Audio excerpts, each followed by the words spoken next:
방송에서 제공하는 부동산 정보에 대해서는 방송사에서 책임지지 않습니다. 결과에 대한 책임은 투자자 개인에게 있습니다. 전국의 내일경제TV 시청자 여러분 안녕하십니까. 이춘모의 시간입니다. 세테크, 재테크 시간입니다.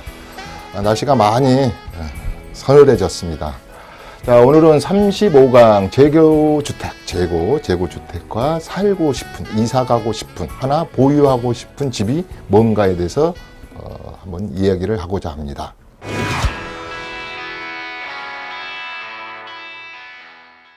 사실 우리 재고주택은 우리 주택 보급률은 거의 이제 100% 넘은 지가 오래됐죠. 그런데 내가 꼭 이거 불만족 집이죠.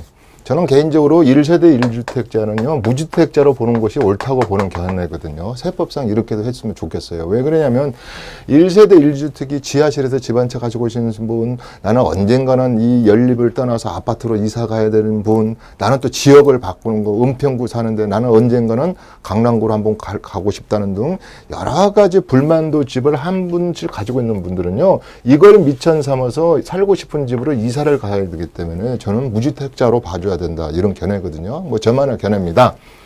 아무튼 재고주택과 살고 싶은 집인데요, 일본에서도 보면은 재고주택이 인기가 없어요. 일본도 새로 지은 맨션, 새로 지은 아파트만 인기가 있다 그래요. 우리도 마찬가지잖아요. 그래서 이 녀석이 3, 4년 동안 오른 가를 분석해 보니까 한 18% 정도 올랐나 봐요. 약 20%. 오늘 이 살고 싶은 집은 새 아파트죠. 새 아파트. 새 것을, 헌 것을 부수고 새로 지어 놓은 거.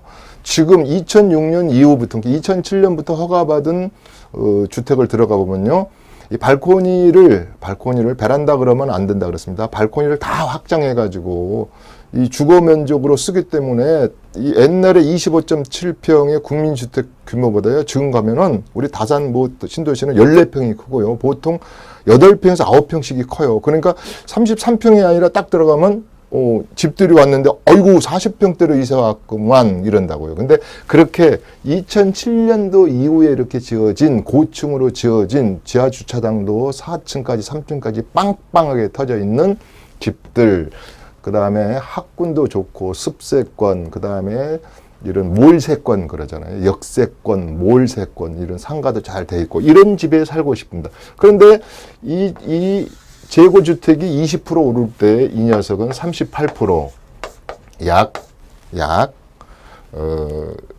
40%가 오른 거죠. 대단한 거 아닙니까? 약 40%. 3, 4년 동안에 40%가 올랐어요. 그러니까 2배가 오른 거죠. 2배가. 2배도 올랐지만 이 녀석보다 이 녀석이 또 2배가 비싸요. 2배가. 똑같은 평수에서도. 그래도 이것만 선호하는데 어떡할 겁니까? 그래서 재고주택 시장에서 살고 싶은 집, 불만족이 없는 집으로 이사하는 과정에서 발생하는 것이 뭐냐. 일본이, 자, 뭔가는 내가 이사를 하려면 1번, 아예 그냥 내가 돈이 많아가지고 전부 다 지어져 있는 서울의 강남에 이렇게 스마트하고 새로운 설계로 지어져 있는, 고급 자재로 지어져 있는 이 집으로 이사를 가기 위해서는 그냥 일단은 돈을 부동산에 실질적으로 거래되는 가격으로 주고 사시는 분, 돈이 많으면 그러겠죠. 두 번째는 뭐겠습니까? 로또 청약에 당첨이 돼야 되겠죠. 그래서 청약으로 해서 일반 분양에 되신 분들은 너무너무 해피하고 프리미엄도 많이 붙지 않습니까?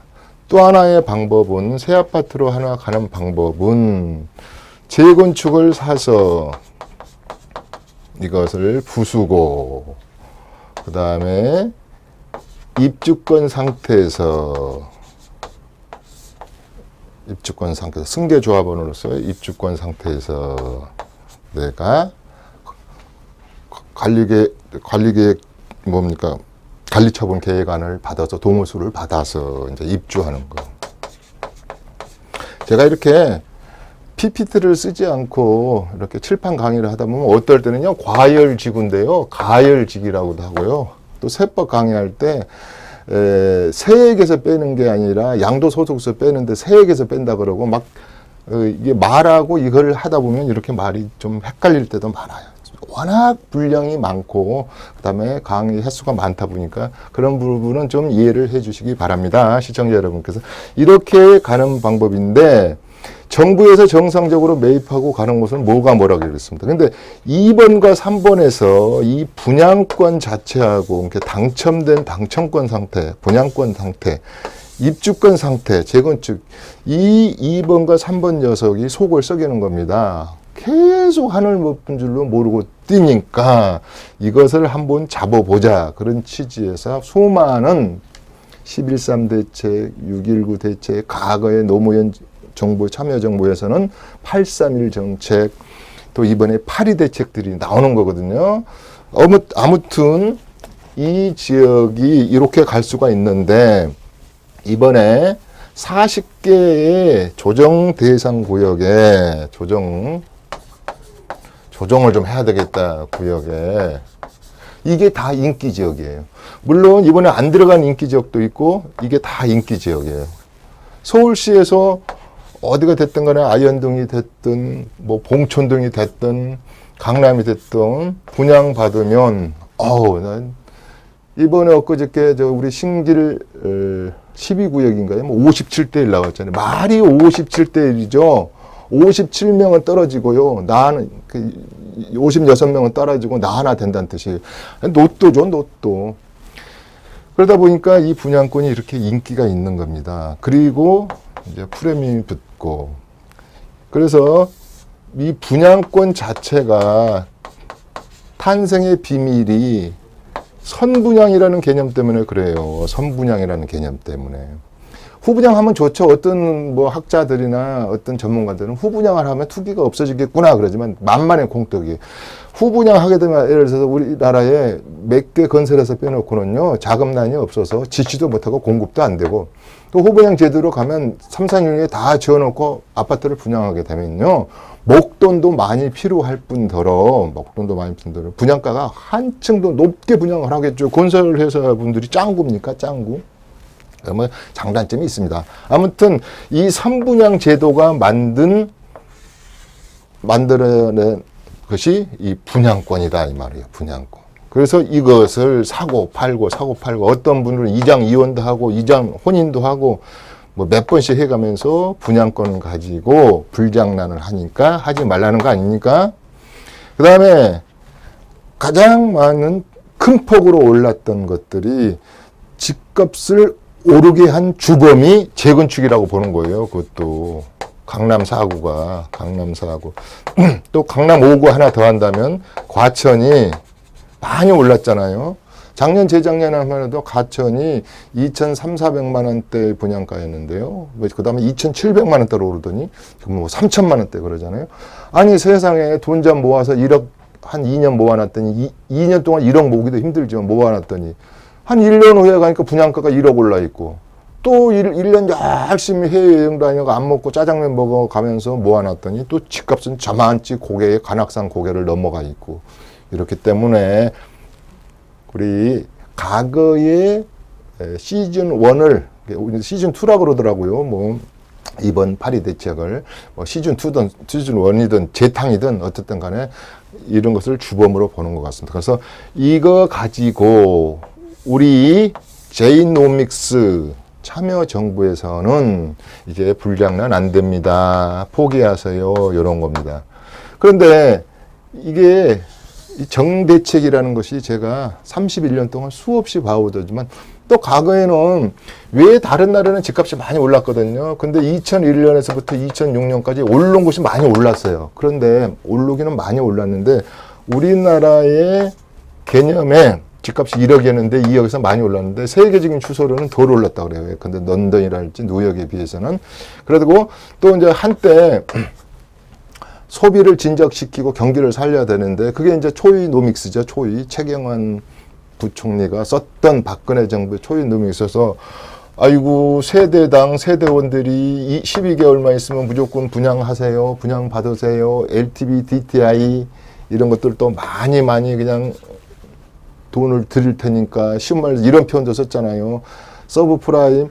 서브프라임이 온 이유가 뭡니까? 미국에서는 자기 돈이 5%만 있어도 집을 분양받았고 또 일본 같은 데는요 거의 120% 그러니까 원금 없어도 돈 꿔주면서 집 사줘라고 그러고 버블이 일어난 적도 있고 그래요. 그래서 이런 것들을 부양책을 썼다가 이게 한 3년 동안 너무 과열이 됐다 이거야. 과열. 그렇기 때문에 이런 파리 대책을 안 쓸 수가 없었다. 이게 이제 정부의 논리입니다. 그러나 이제 여러 가지로 또 반발하신 분들도 많죠. 그러면 다주택자가 무슨 적폐청산이냐. 우리도 공급한 면이 있잖니.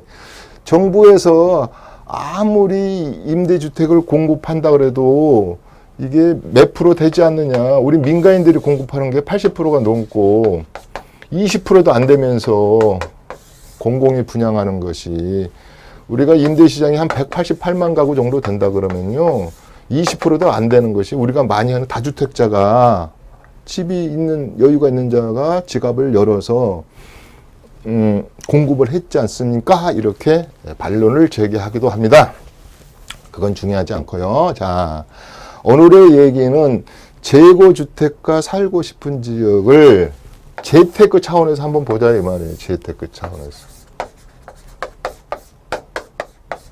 내가 전번에 방송 시간에 허공을 나는 높이 나는 새도 바람이 강하게 불 때 집을 짓는답니다. 이랬더니 어떤 수강생이 이렇게 손을 주더니 교수님 바람이 너무 불어서요. 집을 도저히 못 짓겠습니다. 지어놓은 집도 날아가게 생겼습니다. 이런 말씀을 하시더라고요. 그래서 서울에서 집을 지금 사고 파는 데는 약간 거래 절벽이 왔죠. 그러나 이제 비규제 지역에서는 또 다는 아닌데 과거처럼 풍선 효과가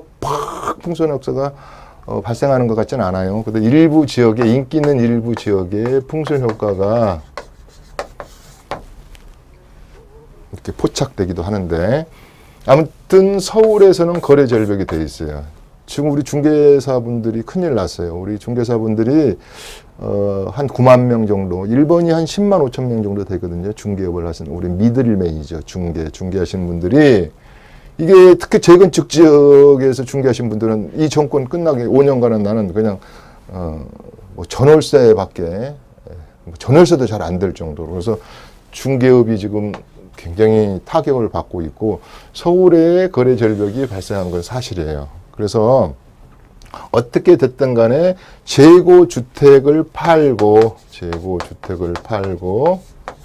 새 주택으로 이사를 가는 과정에서 재테크를 하는 과정에서 이걸 팔고 신천지의 최고로 내가 살고 싶은 지역으로 가는 과정에서 지금 그렇다면 그 방법밖에 조금 전에 교수님이 설명한 그 방법밖에 없는가요? 1번 유상 매매에서 제값을 주고 다 사는 방법. 2번째 이제는 현금 청산 안 되니까 못 산다면서요. 먼저 아까 제가 말한 요 규제 비규제형 내 지역을 말하는 게 아니고 규제 지역 내를 말하는 겁니다. 지금 못 산다는 거 아닙니까? 못 사죠. 못 삽니다.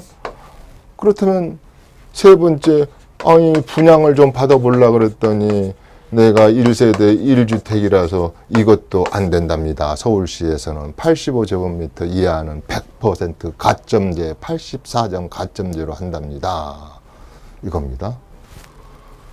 이러다 보니까 청약도 못해서 새 집으로 못 가. 매매하자니 내 것이 지금 이 아까 말하는 재고주택이 팔리지 않아서 못 가. 2번째, 재건축에 입주권이라도 사고자 하는데 이것이 대표적으로 2와 3이 목돈이 그렇게 필요 없는 돈 아닙니까? 물론 재건축은 큰 돈도 필요한 경우도 있습니다만 아무튼 이렇게 매매로 덜컹 사는 것보다는 이게 지금 내가 살고 있는 재고주택이 안 팔렸으니까 이렇게 해서 1, 2, 3가 돈이 없어서 조합원 지위승계를 못해서 분양을 못 받아서 1, 2, 3가 꽉 앞뒤로 막혀 있는 현실에서 그러면 우리는 5년간 하늘만 쳐다보고 있어야 됩니까? 내 집은 바람 불 때 지어라 그랬는데 내 집은 어디다 짓습니까? 이렇습니다. 저도 답답한 현실입니다. 이제 여러 가지가 많습니다. 이것만 규제를 한 것은 아니지 않습니까?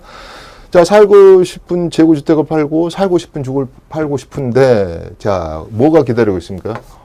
DTI가 기다리고 있고 LTV가 기다리고 있고 DSR이 기다리고 있고 이거보다 무서운 녀석이 이거죠. 이거 국민은행에서 이미 시행하고 있는 것도 있어요. DSR.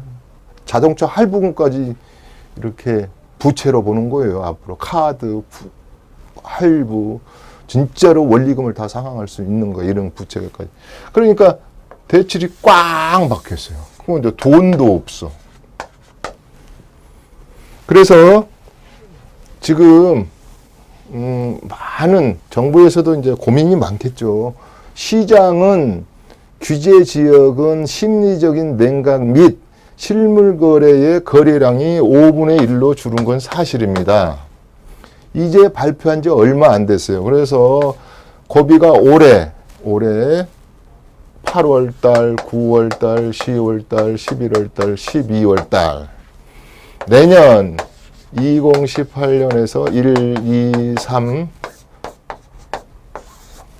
3월 31일까지니까. 자, 이렇게 2단계로 나눠볼 수 있고요. 요 중에서도 추석을 전후로 해서 시장하고, 세 개의 3분 섹터로 나눠볼 수가 있어요. 그러면 8, 9월은 시청자 여러분들은 제가 뭐라 그랬습니까? 무엇을 팔든 사든 타이밍이라는 게 있는 거고, 그 다음에 어디에 내 살 집을 살까, 로케이션, 입지 중요하는 거고, 그 다음에 정책 중요하다 그랬지 않습니까? 정책. 이 세 개가 다 맞아야 되는데, 지금 이제 정책도 지금 제대로 읽을 줄 알아야 되고, 정책도, 정책. 그 다음에 타이밍. 그 다음에 입지. 이것 중에서 앞뒤가 다 이제 막혀 있지 않습니까?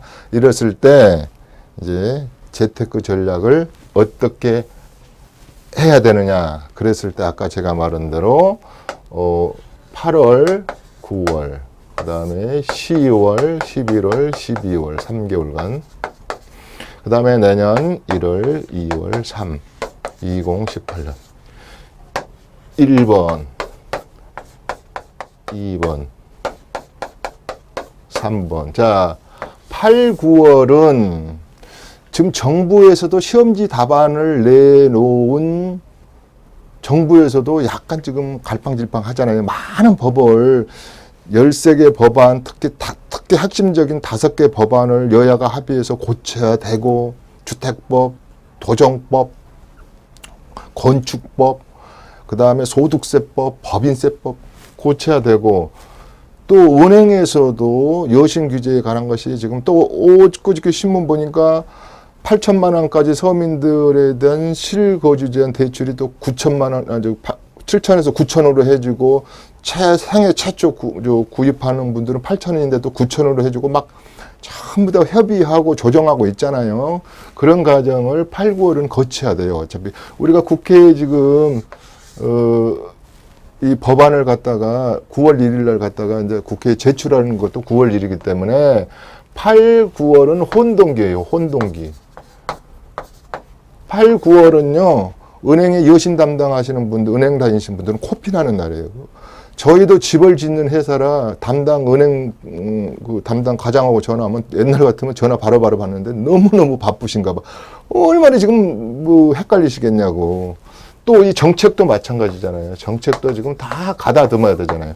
엊그저께 다 바로 하나 바뀐 게 있습니다. 뭐가 하면 가격에 소급 적용한다 그랬어요. 8월 3일 이전에 계약분에 대해서는 잔금이 안 들어왔기 때문에 소급해서 전매라 할지 우리가 뭐 양도했을 때 투기지역 내에서는 중과한다든지 여러 가지. 그 다음에 조합원 지위를 갖다가 승계 모델업. 못하게 했는데 이게 뭐 말이 안 되잖아. 8월 3일 어떻게 터질 줄 알고 그 전에 7월 20일 날 계약했다 그래봐요. 요거 어떻게 발표될 줄을 알고 이러겠냐 이 말이에요. 그래서 이것은 구제 인정해서 조합원 승계를 조합원 지위를 갖다가 그대로 승계할 수 있도록 뭐 이렇게 좀 많이 바뀌는 것 같아요. 근데 제가 여기서 우리 여러 시청자분들한테 말씀하고 싶은 것은 제가 항상 타임렉이란 말을 많이 말씀하잖아요. 재테크를 잘하거나 어떤 사회적으로 성공하신 분들은 좀 시장의 판을 일찍 읽어요. 그러니까 파스트 무버라 그러는데 일찍 움직여. 이걸 뭐라 그런다 그랬죠? 다 규제 떨어지고 하니까 이제 갈팡질팡한 거는 풋프른트 뭐냐 발자국만 따라가는 사람들이에요. 그건 뭐라 그러면 웨이건 밴드 효과라고 했잖아요. 그냥 뒤만 따라가는 분. 그렇게 하면 안 된다. 왜 그랬냐면 6.19 대책 때 6.19 대책이 83 대책을 또 40일 전에 발표하면서 다 언지를 줬어요. 내용 다 나왔던 거예요. 투기 가열적으로 묶겠다, 중과하겠다, 다주택자 가만 안 두겠다 했던 건데 그때 미리 좀 하신 분들은 교통정리를 잘 하신 분들은 이렇게 거래별 절벽에 낭떠러지로 떨어지지 않고 미리 많이 부동산을 세 판 짜고 정리동조를 했다 이런 말이죠. 그 다음에 이때가 지금 중요합니다. 이제 혼동기입니다. 지금 한 방 딱 맞고 멍하고 있는데 이때는 이제 심각하게 고민을 해야 됩니다. 심각하게 4월 1일은 곧 다가올 텐데 이때 팔더라도 잔금이 4, 50일 기간이니까 팔아서